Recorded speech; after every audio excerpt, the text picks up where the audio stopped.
예, 오늘 본문 우리 골로새서 우리 1장 우리 28절에서 29절 말씀 중심으로 각 사람을 어떻게 세워가야 할까요?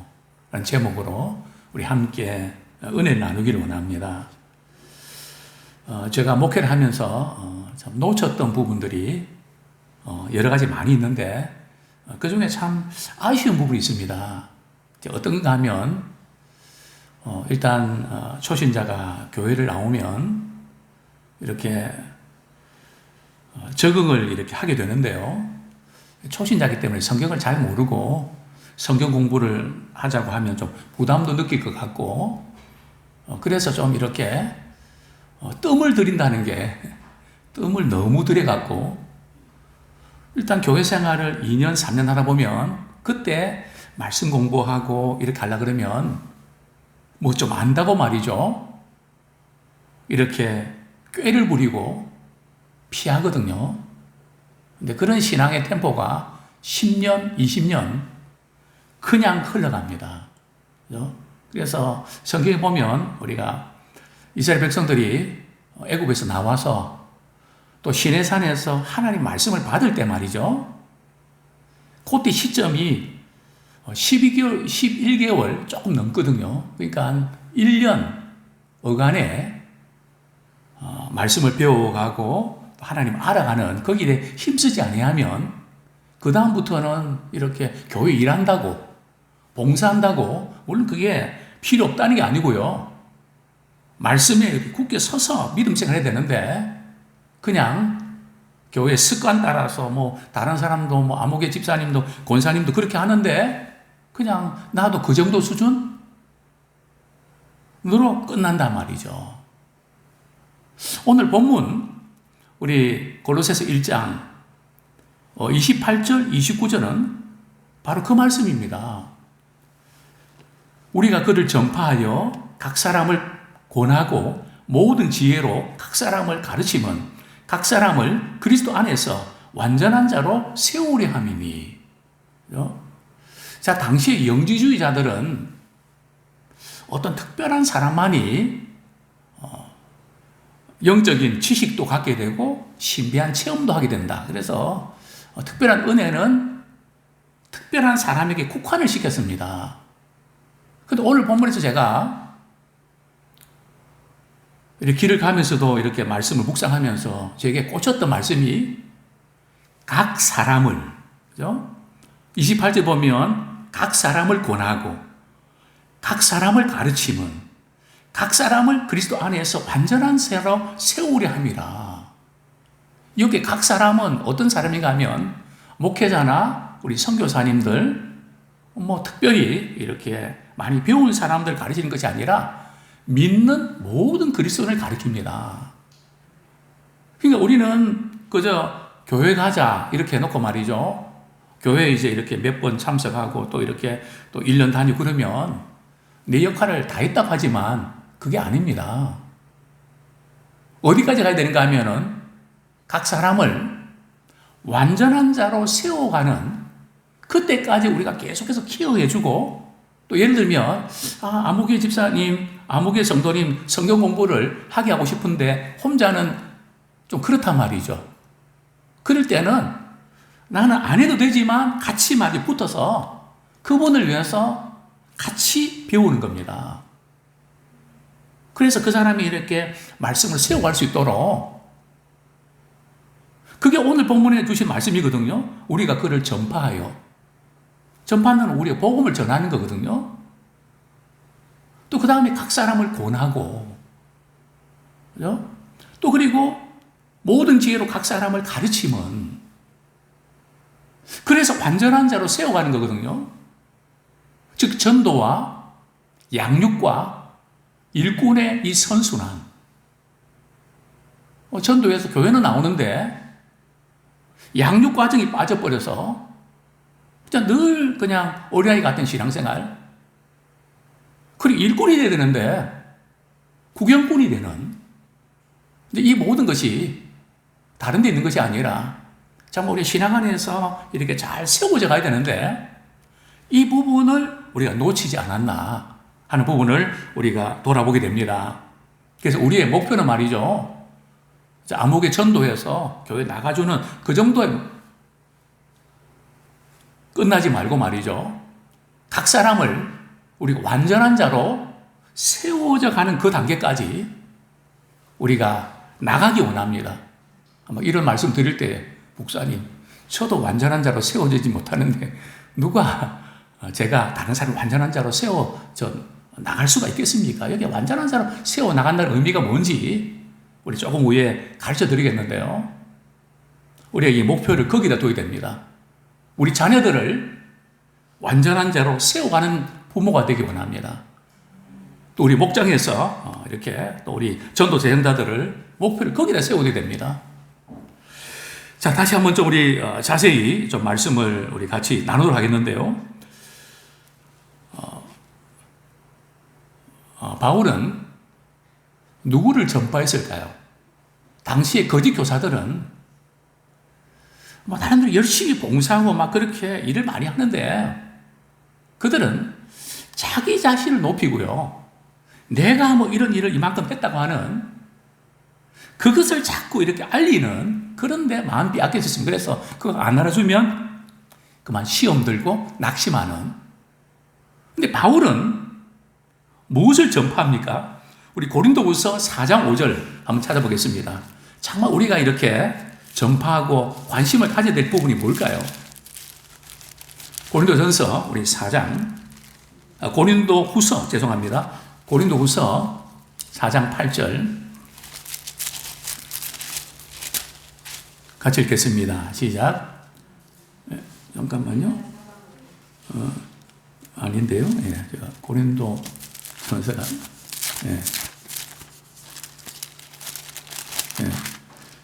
고린도 여기도 아니요 4장 고린도후서 4장 5절 맞나요? 5절이네요. 죄송합니다. 고린도후서 4장 5절 같이 읽겠습니다. 시작. 우리는 우리를 전파하는 것이 아니라 오직 그리스도 예수의 주 되신 것과 주 예수를 위하여 우리가 너희의 종된 것을 전파함이라. 그러니까 바울은 말이죠. 우리가 전파하는 것은 우리가 지금까지 복음 살기 위해서 얼마나 많은 이렇게 실적도 올리고 얼마나 많이 애를 쓰고 얼마나 힘들은지 아냐. 그게 아니라 바울이 지금 전파하는 것은 오직 그리스도 예수 그분이 우리의 주가 되신다. 그분이 우리를 다스려 주셔야 되고 그 그리스도께서 우리를 통치해 주셔야만 된다. 정말 주님이 다스려 주셔야 된다고 하는 바울이 전파하는 초점은 예수 그리스도가 주가 되시는 거기에 초점을 맞췄습니다. 다른 어떤 사역이나 어떤 업적이 아니고요. 그래서 우리는 이렇게 전도할 때도 이전에 우리가 전도할 때 이렇게 많이 전도하지 않았습니까? 예수 믿으세요.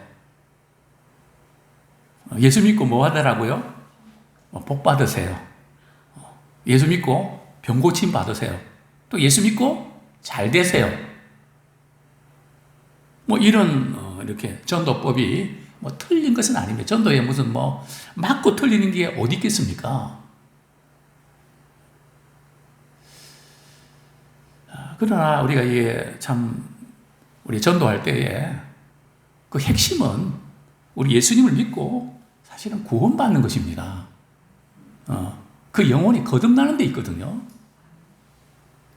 그 영혼이 잘 되는 거기에 우리가 초점 맞춰야 되는데 우리가 예수 믿고 잘 되시면 그러니까 자꾸 우리는 교회를 통해서 신앙이 뭔가 우리가 얻어내는, 받아내는, 근데 그게 안 되면 그냥 참지를 못하는. 물론 처음 우리 예수 믿을 때는 그런 것이 귀에 들어오고 또 그것 때문에 또 교회 나오고 믿지 않은 분도 있습니다. 하나님께서 일하시는 방법은 다양한데 반대로 예수 믿었는데 더 안 된단 말이죠. 그럴 때 잘못된 후유증으로 어려움을 겪는, 처음부터 이 신앙이 뭔가에 대한 오해에서부터 시작돼 갖고 회의로 끝나버리는 이런 일들이 일어날 수 있다는 겁니다. 자, 우리 다시 본문 돌아갑니다. 우리가 완전한 대로 세워가는 과정에 있어서 뭐가 필요한지를 이렇게 말씀을 드리고 있는데요. 우리 28절, 우리가 그를 전파하여 각 사람을 뭐 하고요? 권하고. 각 사람을 권하고. 우리 신앙생활은 서로 권면하는 것이 필요합니다. 집사님 같이 기도해요. 집사님 우리가 말씀을 같이 배워가요. 이런 경우 집사님 이렇게 하면 좋겠어요. 마치 우리 부모들이 말이죠. 우리 자녀들에게 하나씩 가르쳐 주는 것처럼, 또 이것은 이렇게 된다, 또 저것은 저렇게 된다. 우리 부모가 자녀들을 키우는 것이 그냥 케이스별로 이렇게 보여주고 가르쳐주고 권하잖아요. 신앙생활도 말이죠. 이런 것이 절대 필요합니다. 오늘 지금 제가 이번 주 제가 계속 지난주 이어서 우리 지금 말씀을 가르치고 또 이렇게 공부 과정 또 성경 공부도 하고, 그런데 왜 바뀌지 않나? 도대체 다른 어떤 변수가 있나? 물론 성경 역사심이 있어야 되지만 뭔가 좀 이렇게 다른 뭔가 있지 않나? 그 중에 하나가 바로 우리 교회라는 공동체 속에서 말이죠. 우리 아이들은 자기들끼리만 있으면 믿음이 자라지 않습니다. 할아버지, 할머니가 있어서 한두 마디 해주고 보여주고 그런 세대의 통합적인 교육이 있어야 그 안에서 바뀐단 말이죠. 우리 이전에 우리 신앙생활을 가만히 돌아보면 사실 우리는 부모님들의 신앙 생활하는 거, 부모님들이 이제 교회 목사님들이 신방 오면 부모님들이 어떻게 하는 거, 저도 그랬거든요. 그 당시에는 좀 먹을 게 그렇게 많지 않았잖아요. 신방 오면 그때 이제 먹을 게 많아지거든요. 그래서 이제 목사님과 신방 대원데 좀 남겨주면, 남긴 게 많으면 그게 그렇게 좋더라고요. 그리고 신방 기다려지고, 그러면서, 이 신방을 할 때 이렇게 해야 되는구나. 우리는 보고 자랐단 말이죠. 그리고 이렇게 학교 끝나면 교회 와서 그냥 이렇게 운동도 하고, 또 집사님들이 라면 끓여주면 먹기도 하고, 그죠? 그런 시간들. 그러면서 그분들과 같이 공동체, 같이 이렇게 부대끼면서 배웠단 말이죠. 그러면서 신앙이 자라는 겁니다. 지금 미국에서 많은 투자를 하면서도 왜 교육이 실패했냐? 결론은 바로 여기 있습니다. 모든 세대들이 말이죠. 서로 권면하는. 그래서 교회에서 말이죠. 신앙생활 자기가 다 알아서 하는 거지. 그런 분도 있죠. 참 이런 것 좀 하세요. 그럼 화를 내면서 말이죠. 신앙생활 내가 알아도 왜 집사님이 그냥 우리 권사님이 자꾸 그런 이야기 하냐고. 사실 고마운 거거든요. 그죠? 신앙생활은 서로 권면해줘야 듣기 싫어도. 그죠? 사실 권면해줄 때 한번 돌아보고, 이거 내가 잘못했구나. 그러면서 잘하는 거거든요. 그래서 오늘 성경 말씀 보면 바울은 목회하고 선교하면서 각 사람을, 특별한 사람만이 아니라 그저 우리 신앙생활 모든 사람들, 이런 경우들은 이렇게 해야 돼. 자, 이전에 말이죠. 돌아가신 우리 이만구 권사님. 주일 이제 점심을 먹고 남은 시간에 어떤 초신자 한 분이 뜨개질을 하고 있더라고요. 이야기하면서 이렇게 막 그렇게 뜨더라고요. 그러니까 권사님이 이렇게 부르셔갖고 주일날 교회 와서는 이런 거 하는 거 아니에요. 믿음 우리가 예배 드리고 같이 나누고 그런 거예요. 마음 상하지 않게. 그러니까 그분 그게 잘 받아들이더라고요. 그죠? 정말 이런 부분들이 점점 없어져 가지 않나. 괜히 그런 이야기하면 마음 상해서 시험 들지 않을까. 그래서 권하는 것 자체가 우리 교회뿐만 아니고 사회도 그렇지 않습니까? 잔소리 합니까? 괜히 잔소리 했다가 말이죠. 창피만 당하고 그냥 안 좋은 일이 일어날까 봐. 권한다는 자체가 어려져가는 세상 아닙니까? 그런데 우리 신앙은 고난할 때에 하나씩 하나씩 깨달아지고 바로잡아지는 겁니다. 그래서 사실은 우리 고난할 때도 우리가 지혜롭게 잘 해야 되겠지만 이 고난하는 거 필요합니다.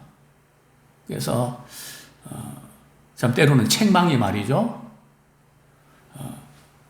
훨씬 더 필요할 때가 있다. 잠언은 그렇게 말씀하지 않습니까? 어쨌든 우리가 완전한 세워져 가기 위해서 그냥 되는 것이 아니라 누군가 참 이것은 이렇게 해야 된다. 또 위로하고 격려하면서 말이죠. 힘을 북돋아주는 이 권면이 대단히 중요합니다. 고린도전서 4장 14절 보면 바울은 말이죠. 고린도 교인들 향해서 사랑하는 아버지가 말이죠. 자녀들에게 권하는 것처럼 하라. 그 아버지는 자녀를 사랑하니까 이런 경우들은 이렇게 하는 거란다. 저렇게 하는 거란다. 그렇게 권하라. 피차 서로 권해라. 그런 그 말씀을 성경 강조하고 있습니다. 자, 우리가 이렇게 서로 복음을 전파하고 또 이렇게 권하는 거에 끝나면 안 되고요. 그 다음 단계 필요하죠. 고린도서 1장 28절 모든 지혜로 각 사람을 가르치는. 자, 세 번째 필요한 것이 하나님의 말씀에 가르침을 받는 것이 중요합니다. 사실 주일 오전 예배 이 설교는 이렇게 선포단 말이죠. 그리고 예수님의 사역을 보면 세 가지지 않습니까? 첫 번째 예수님은 하나님 나라의 복음을 전파하고 그 다음에 하나님 나라를 말이죠. 가르치고 그리고 병든 자 약한 자들 고쳐주시는 이것이 예수님의 사역의 세 가지 특징이거든요. 그게 이제 우리 영어로 따지면 영어로 이렇게 표현하면 설교는 프리칭이거든요. 그리고 그 다음에 가르치는 것은 티칭이란 말이죠. 우리가 성경 공부를 한다는 건 대단히 중요합니다. 이제 왜 중요한 건 저는 이렇게 표현하고 싶거든요. 제가 어렸을 때 저희 부산에 미성극장이라고 말이죠. 이렇게 있었는데 제가 영화를 좋아했거든요. 한 번 딱 이렇게 티켓 끊고 이렇게 들어가면 3개 동시 상영을 했거든요. 근데 어떤 때는 이렇게 시간이 말이죠. 뭐 지금처럼 영화 상영이 딱 이렇게 시작 시간이 아니고 중간에도 많이 들어갔거든요. 그러면 중간에 딱 들어가면 어떻습니까?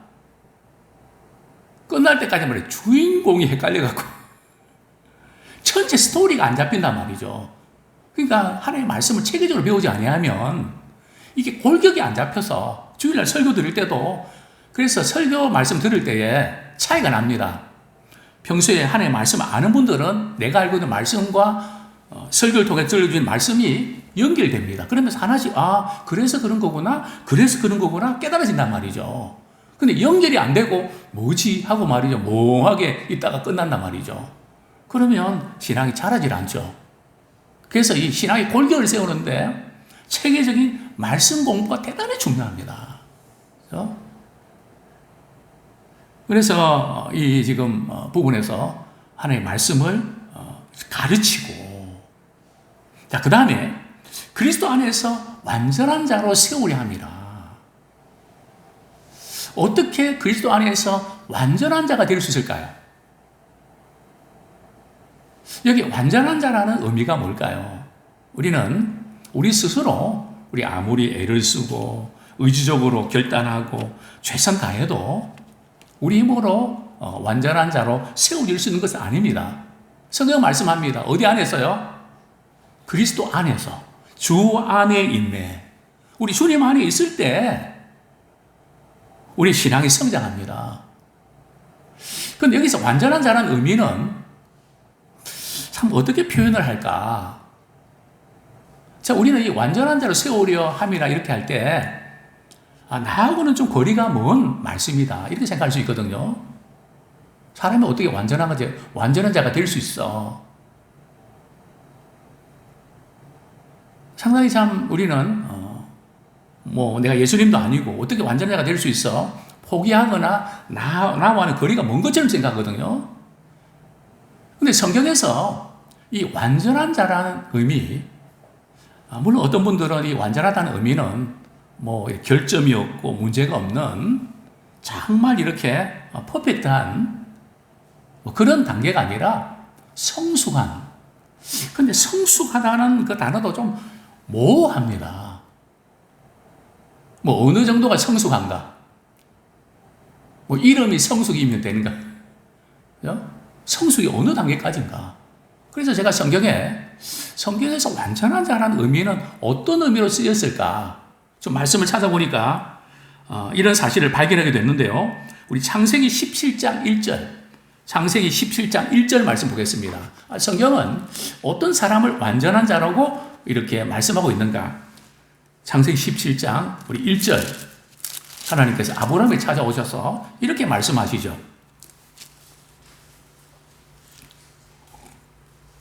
같이 읽겠습니다. 시작. 아브라함이 99세 때에 여호와께서 아브라함에 나타나서 그에게 이르시되 나는 전능한 하나님이라 너는 내 앞에서 행하여 완전하라. 아브라함이 이렇게 지금까지 쭉 살아오면서 아브라함의 믿음 가운데 참 귀한 것은 비록 삶에서 실패를 해도 말이죠. 하나님께서 말씀하시면 그 말씀을 그대로 믿는. 물론 돌아서서 때로는 현실적인 문제 때문에 갈등하고 실수할 때도 있었지만 그냥 하나님의 말씀을 주시면 그것을 그대로 받아들이는. 그래서 하나님께서 아브라함의 믿음을 보시고 의로 여기셨다고 말씀하고 있거든요. 그래서 오늘 본문에서 완전한 뜻이 뭐라고요? 그래, 너는 마음으로 믿는 그 단계에서 끝나지 말고 이제는 좀 행하여 마음으로 믿었으면 그대로 액션으로 나타내라. 성경에서 완전하다는 의미는 믿음을 가졌다면 반응하라는 거죠. 행함으로 나타내라는 거죠. 이것이 완전하다는 의미로 사용되고 있고요. 또 우리 야고보서 2장 22절. 성경에서 이 행한다는 거, 완전하다는 의미가 무슨 의미일까? 제가 한번 쭉 이렇게 말씀을 통해서 한번 찾아봤는데요. 야고보서 2장 22절 한번 같이 읽겠습니다. 시작. 내가 보거니와 믿음이 그의 행함과 함께 일하고 행함으로 그 믿음이 온전하게 되었느니라. 여기 이제 온전하다는 것과 완전하다는 의미가 같은 의미로 사용됐는데요. 그러니까 믿음과 행함, 그죠? 믿음이 있으면 행함으로 나타내야 된다. 그 행함으로 나타내는 그것이 온전한 믿음이라는 거죠. 자, 그 다음에 두려움 때문에 불안해서 잠을 이루지 못하고 두려움에 사로잡혀서 너무나 힘들어하는 분들 향해서 저는 이 말씀을 이렇게 선물로 드리는데요. 우리 요한일서 4장 18절. 요한일서 4장 18절. 같이 한번 읽겠습니다. 시작. 사랑 안에 두려움이 없고 온전한 사랑이 두려움을 내쫓나니 두려움에는 형벌이 있습니다. 두려워하는 자는 사랑 안에서 온전히 이루지 못하였느니라. 두려움이 있을 때 그 두려움을 내쫓는 것이 온전한 사랑을 우리가 가지면 두려움을 내쫓을 수 있다는 거죠. 그런데 온전한 사랑이 뭘까요? 우리 요한일서 4장 7절 같이 한번 읽겠습니다. 시작. 사랑하는 자들아 우리가 서로 사랑하자. 사랑은 하나님께 속한 것이니 사랑하는 자마다 하나님으로부터 나서 하나님을 알고. 그죠? 이 온전한 사랑은 뭔가 하면 하나님이 우리를 사랑하신 것처럼 우리도 다른 사람을 사랑하는, 서로 사랑하는, 즉 사랑의 행함이 있는 그것이 온전한 사랑이란 말이죠. 사실은 우리가 이렇게 하나님이 나를 사랑한다 믿지만 내 속에 누군가를 미워하고 또 미워하는 정도가 너무 짙고 막 그냥 참지 못하고 그럴 때 우리가 찾아오는 두려움이거든요. 그래서 성경은 원수까지도 위해서 기도하고 사랑해라. 그럴 때 우리에게 얻는 유익은 두려움이 사라지고요. 온전한 사랑을 경험하게 됩니다. 그래서 성경에서 온전하다는 뜻은 무슨 뜻이라고요? 믿음으로 반응하고 행하는 것. 자, 이제 말씀을 우리가 정리하겠습니다. 자, 다시 본문 돌아가겠습니다. 자, 그러면 어떻게 이런 은혜를 완전으로 세워지는 이 은혜를 경험할 수 있을까? 구체적으로 어떻게 경험하는가? 우리 골로새서 1장 29절 그 비결을 제시하고 있는데요. 같이 읽겠습니다. 시작. 이를 위하여 나도 내 속에서 능력으로 역사하시는 이 역사를 따라 힘을 다하여 수고하노라. 이 본문의 핵심은 이겁니다. 그리스도의 능력이 내 안에 역사할 때 우리가 완전한 자로 세워갈 수 있다는 거죠. 그리스도의 능력이 또 우리 가운데 역사할 때에 우리가 서로 힘든 사람도 사랑할 수 있다는 거죠. 근데 여기서 우리가 기억해야 될 것은 내가 믿습니다 해갖고 말이죠. 하나님의 능력이 우리 안에 장전돼서 이렇게 우리가 쓰임 받는 게 아니라는 거죠.